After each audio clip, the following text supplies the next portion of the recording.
नमस्कार, आदाब, सत श्री अकाल, राम राम, गंबा खड़ी। मैं हूं ज्ञान करता हूं सबका सम्मान और स्वागत करता हूं एक्सीलेंस परिवार के इस यूट्यूब चैनल पर, जहां पर आपको हर प्रकार के स्टडी वीडियोस मिल जाते हैं। और पिछले वीडियो में हमने डिस्कस किया था कि सूक्ष्म एवं व्यापक अर्थशास्त्र एक दूसरे पर किस प्रकार निर्भर है।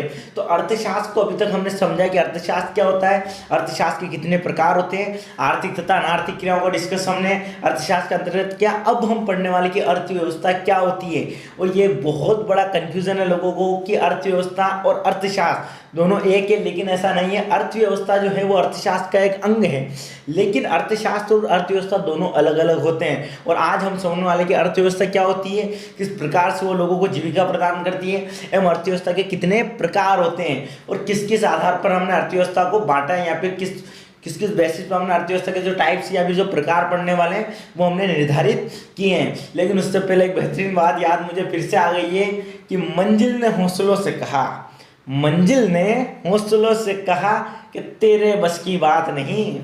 मंजिल ने हौसलों से कहा कि तेरे बस की बात नहीं, और हौसलों ने मंजिल की आंखों में आंखें डाल के कहा, हौसलों ने मंजिल की आंखों में आंखें डाल के कहा कि चल झूठी तेरी इतनी औकात नहीं। और आज दोस्तों हम पढ़ने वाले हैं अर्थशास्त्र, और अर्थशास्त्र के अंतर्गत हम अर्थव्यवस्था का अध्ययन कर रहे हैं। लेकिन आपकी मंजिल, आपके हौसले जो हैं वो इतने मजबूत होने चाहिए कि मंजिल को उसकी आंखों में आंखें डाल के कह सकें कि चल झूठी तेरी इतनी औकात नहीं। और सिर्फ ट्वेल्थ एग्जाम में नहीं, ट्वेल्थ बोर्ड में ही नहीं, जीवन में भी जब भी आपकी मंजिल, जब भी आपका जो मकाम है वो आपको आपकी औकात दिखाए, तो आप उसको उसकी आंखों में आंखें डाल के कहो कि चल झूठी तेरी इतनी औकात नहीं। और हम शुरू करते हैं अर्थव्यवस्था बिना किसी देरी के कि अर्थव्यवस्था क्या होती है, कितने प्रकार की होती है और अर्थव्यवस्था एक्चुअल में होती क्या, ये हम डिस्कस करते हैं। चलिए शुरू करते हैं। अर्थव्यवस्था एक ऐसी प्रणाली है जो लोगों को जीविका प्रदान करती है। क्या प्रदान करती है? जीविका। जीविका यानी क्या होती है, मतलब कि लोगों को क्या मिल रहा है वहां से, तो उसकी आवश्यकता की वस्तुएं या फिर आवश्यकता के जो संसाधन है, फॉर एग्जाम्पल उसे अगर वहां से पैसा मिल रहा है तो उस पैसे का यूज कर कर वो अपना जीवन व्यापन कर पा रहा है। मतलब कि अर्थव्यवस्था एक ऐसी प्रणाली है जो लोगों को क्या प्रदान कर रही है भेरूलाल? जीविका प्रदान कर रही है। अतः अर्थव्यवस्था में उत्पादन, विनिमय, वितरण की उन सभी क्रियाओं को सम्मिलित किया जाता है जिनसे लोगों को आर्थिक आवश्यकताओं को पूरा किया जा सके। मतलब हमने यहाँ पर बात करी उत्पादन की, किसकी बात करी? उत्पादन की। तो जब हम प्रोडक्शन करते हैं तो वहाँ पर लेबर, हमें श्रम लगता है, तो श्रम को हम पैसा दे रहे हैं। क्या दे रहे हैं? पैसा दे रहे हैं, ताकि वो अपना जीवन व्यापन कर पाए। हम विनिमय कर रहे हैं, हम एक्सचेंज जब कर रहे हैं तो वहाँ पर हम लोगों को रोजगार दे रहे हैं, वहाँ पर हम लोगों को जीविका प्रदान कर रहे हैं। और हम जब डिस्ट्रीब्यूट कर रहे हैं, यानी कि जब वितरण की बात करते हैं, तो वहाँ पर भी हम लोगों को अलग अलग प्रकार से रोजगार प्रदान कर रहे हैं, और उस रोजगार के माध्यम से हम लोगों को क्या प्रदान कर रहे हैं? जीविका। तो अर्थव्यवस्था एक ऐसी प्रणाली है जहां पर लोगों को क्या प्रदान की जाती है? जीविका। और प्रोफेसर एजे ब्राउन ने एक बहुत ही अच्छी परिभाषा दी है। प्रोफेसर एजे ब्राउन का कहना है कि अर्थव्यवस्था से अभिप्राय ऐसी प्रणाली से जिसके द्वारा लोग जीविका प्राप्त करते हैं। अर्थव्यवस्था से आशय एक ऐसी प्रणाली से जिसके द्वारा लोग क्या करते हैं?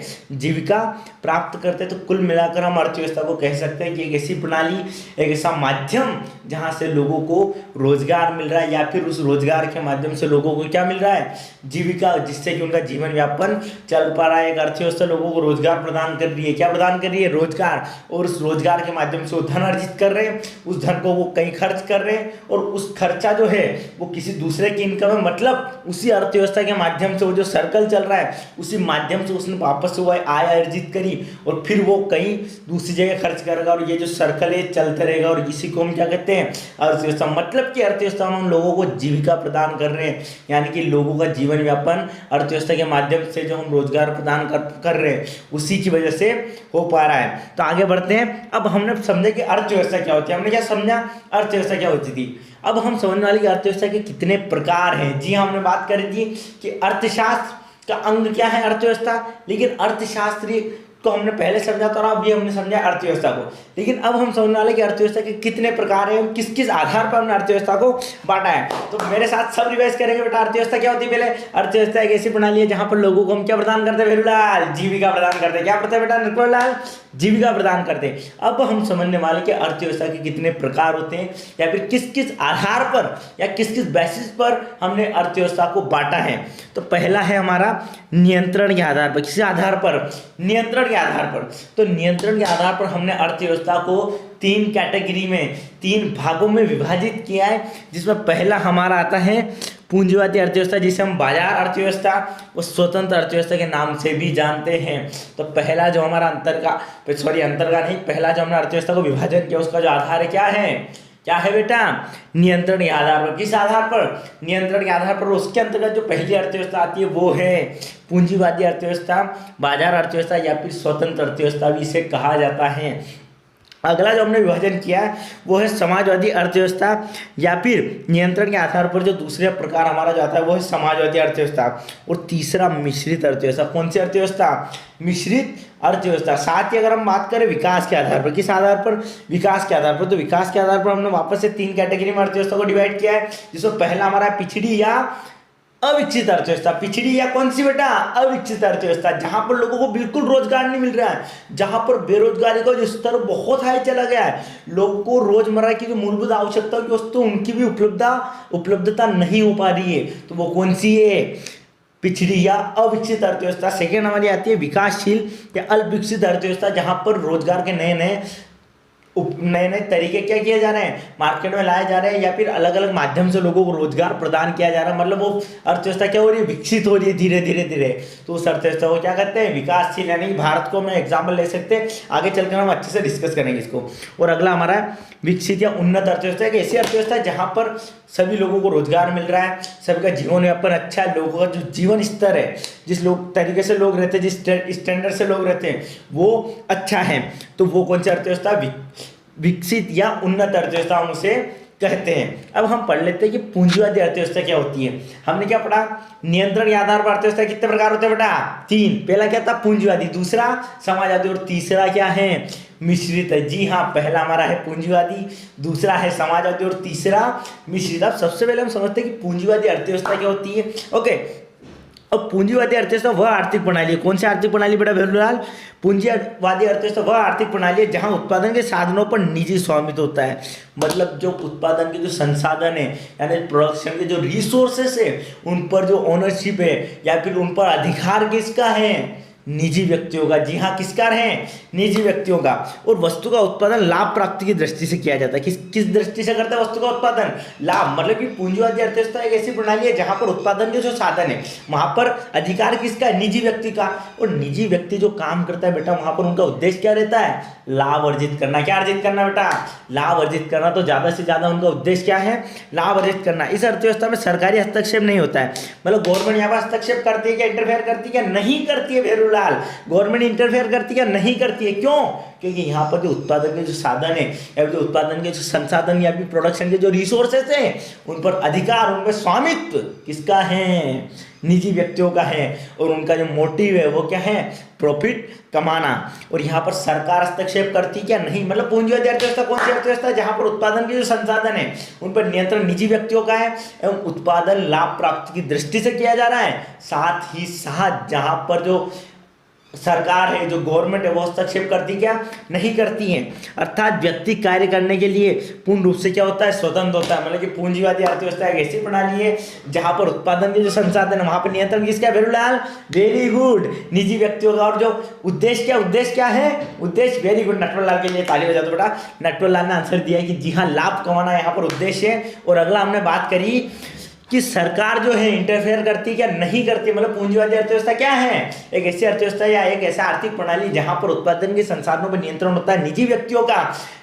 उत्पादन जो किया जाता है उसका मोटिव क्या होता है? अधिक से अधिक लाभ अर्जित करना। और सरकार यहाँ पर हस्तक्षेप नहीं करती। अर्थात निजी व्यक्ति पूर्ण रूप से क्या होता है? स्वतंत्र होता है। इसीलिए हम इसे निजी अर्थव्यवस्था या फिर स्वतंत्र अर्थव्यवस्था भी कहते हैं। नेक्स्ट हमारा टाइप आता है बेटा समाजवादी अर्थव्यवस्था। क्या है? समाजवादी अर्थव्यवस्था। उसको पढ़ता हूँ। समाजवादी अर्थव्यवस्था वह आर्थिक प्रणाली है जिसमें उत्पादन के संसाधनों पर समाज तथा सरकार का नियंत्रण होता है। किसका नियंत्रण होता है? समाज तथा सरकार का।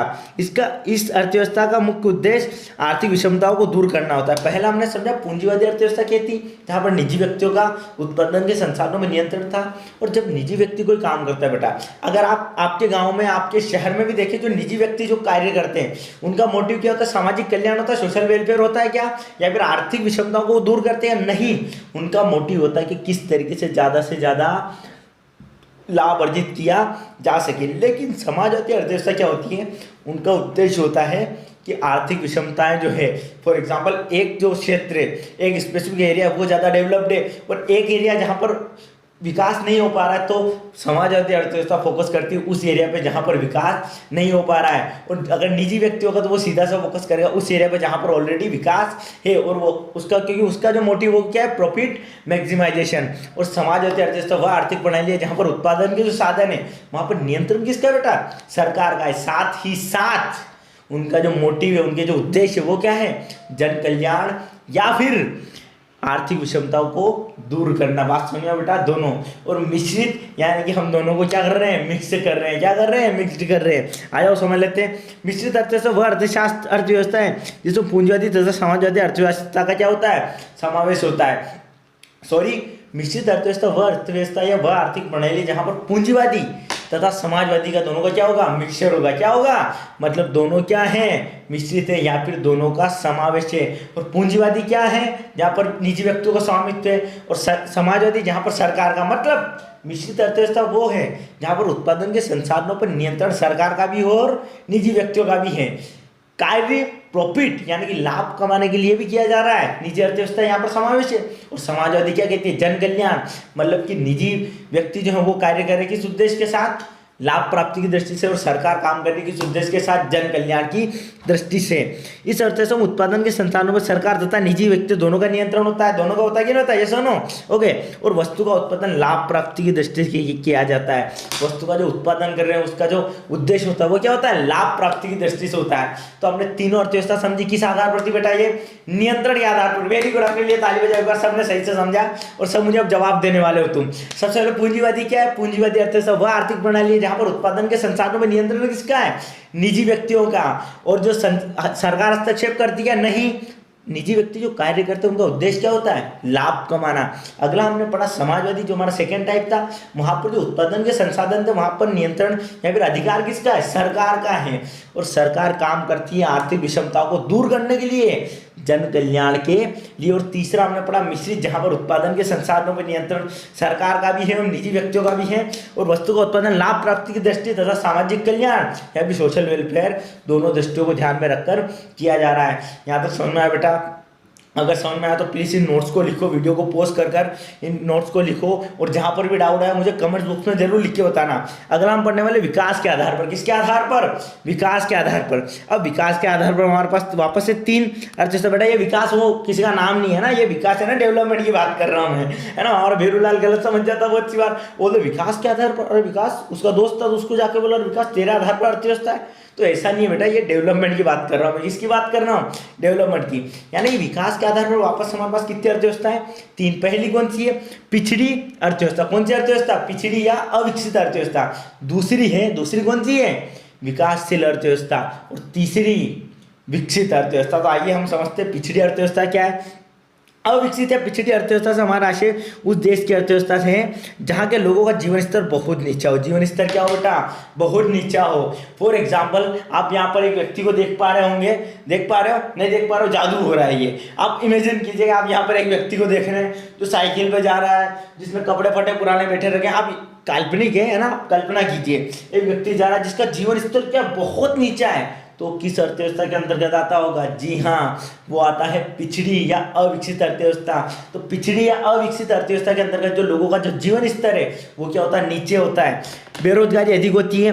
जीवन स्तर क्यों नीचे होता है भैया, पैसा नहीं है उनके पास, क्या नहीं है, पैसा नहीं है। और पैसा क्यों नहीं है, मार्केट में पैसा क्यों नहीं है, क्योंकि बेरोजगारी है। अगर लोग बेरोजगार है तो उनके पास पैसा आएगा क्या, नहीं आएगा। और बेरोजगार अगर लोग है, इसका सीधा सा तात्पर्य वहां पर उत्पादन हो रहा है क्या, प्रोडक्शन हो रहा है क्या, नहीं। अगर वहां पर उत्पादन नहीं हो रहा है, लोगों को रोजगार नहीं मिल रहा, तो सीधी सी बात है उनका जीवन स्तर तो नीचे आएगा ना, क्योंकि अर्थव्यवस्था ऊपर जा ही नहीं रही है। अगला गरीबी अधिक होती है। सेकंड, जो पॉवर्टी वो क्या है, ज्यादा है। शिक्षा का अभाव होता है। शिक्षा क्या होता है, अथाव नहीं है बेटा, ये अभाव है। तो अगला कारण क्या है, शिक्षा का अभाव होता है तथा नागरिकों के जीवन की न्यूनतम आवश्यकताओं की पूर्ति भी नहीं होती। जैसे कि मैंने पहले बताया था कि मूलभूत आवश्यकता की जो वस्तु, रोटी कपड़ा मकान जिसको हम कहते हैं, हाँ बेटा, मोबाइल नहीं, मोबाइल हाँ आज के वर्तमान समय में, जब आने वाले समय में हम बात करेंगे तो मोबाइल को भी हम मूलभूत आवश्यकता मान लेंगे, लेकिन आज मोबाइल नहीं है ना।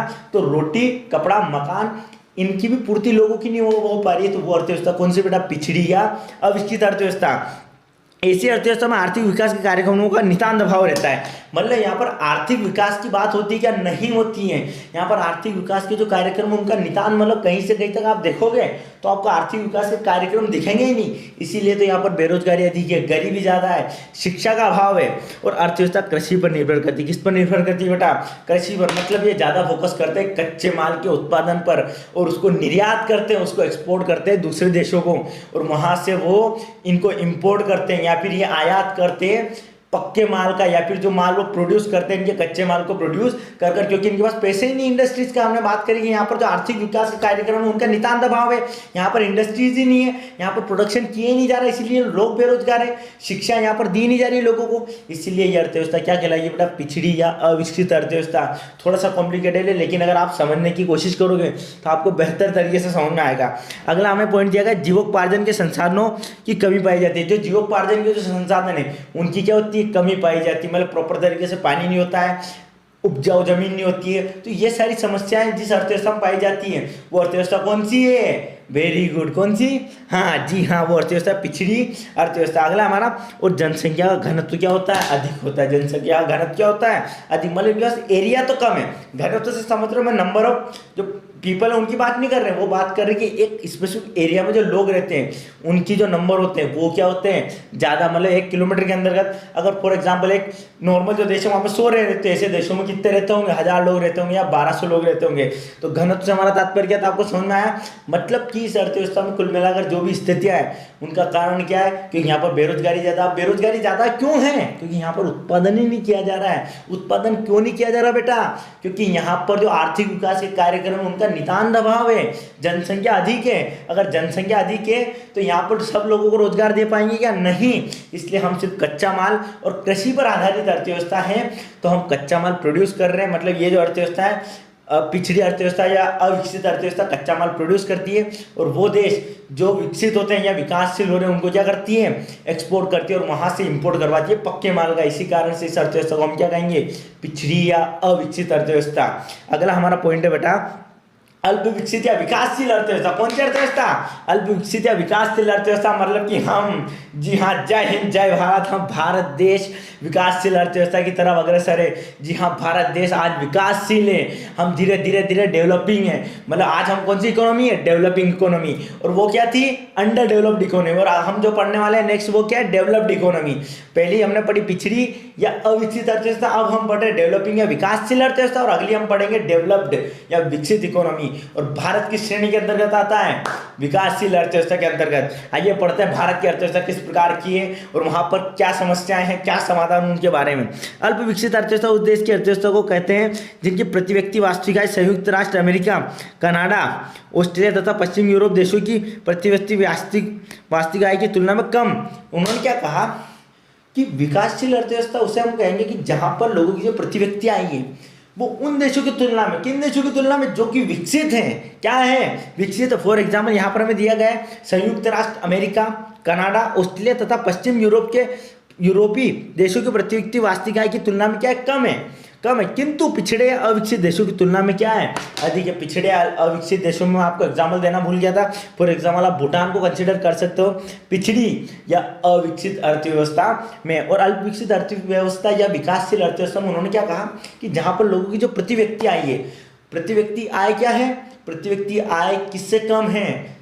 जो विकसित देश है उनसे तो कम है, लेकिन उन देशों से अधिक हैं जो कि अविकसित या पिछड़ी अर्थव्यवस्था के अंतर्गत आते हैं। ऐसे देशों की प्राकृतिक व मानवीय संसाधनों का ऐसे देशों के विकास की ओर अग्रसर तो है, किंतु उनके विकास की गति थोड़ी धीमी है। इन्होंने क्या कहा कि विकासशील देश हम उन देशों को कह रहे हैं जो विकास की ओर अग्रसर तो हैं, मतलब विकसित तो होने जा रहे हैं, लेकिन उनकी जो वो होती है ना गति, क्या गति, जो जिस गति से वो आगे बढ़ रहे हैं, जिस गति से वो क्या हो रहे हैं? विकसित हो रहे हैं, वो थोड़ी सी धीमी है। अतः ऐसी अर्थव्यवस्था में प्राकृतिक व मानवीय संसाधनों का अल्प उपयोग, पूंजी निर्माण का निम्न स्तर, कृषि की प्रधानता, अल्प रोजगार, कच्चे माल, अधिक निर्यात या पक्के माल, तकनीकी शिक्षा की कमी आदि बातें पाई जाती है। तो भारत अर्थव्यवस्था भी या भारतीय अर्थव्यवस्था भी किस श्रेणी में आती है?